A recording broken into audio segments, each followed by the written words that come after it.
Cut off correct അറിഞ്ഞിരിക്കണം അല്ലേ?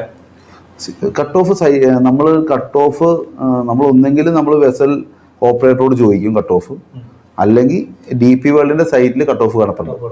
അത് നമ്മൾ ചെക്ക് ചെയ്തിട്ട് നമ്മൾ പ്ലാൻ ചെയ്യും. ഇത് പലതരം കട്ട് ഓഫുകളില്ലേ?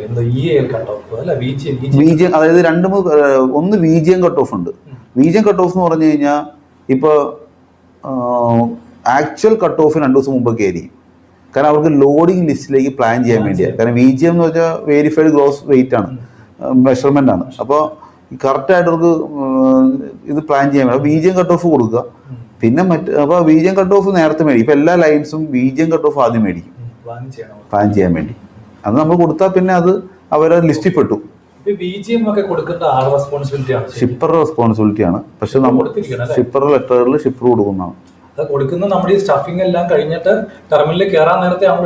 VGM എന്ന് വെച്ച് കഴിഞ്ഞാൽ ആക്ച്വൽ ഗ്രോസ് വെയിറ്റ് പ്ലസ് കണ്ടെയ്നറിന്റെ ടയർ വെയിറ്റ് ആണ് VGM. കണ്ടെയ്നർ ടയർ വെയിറ്റ് കേട്ടോ, മാക്സിമം വെയിറ്റ് അല്ല, ആക്ച്വൽ ഗ്രോസ് വെയിറ്റ് കാർഗോയുടെ പ്ലസ് കണ്ടെയ്നറിന്റെ ടയർ വെയിറ്റ്, ഇതാണ് VGM. അത് ആവശ്യമുണ്ട്. അതല്ലേ ഈ MSCയുടെ കപ്പലൊക്കെ മുങ്ങിപ്പോയത്. വെയിറ്റ് ഡിക്ലറേഷൻ ഇല്ലെങ്കിൽ കപ്പലിന്റെ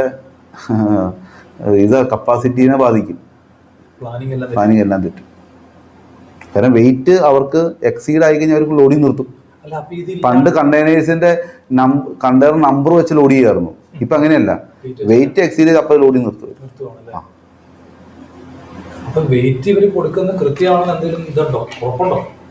ഷിപ്പേഴ്സ് കൊടുക്കുന്നത്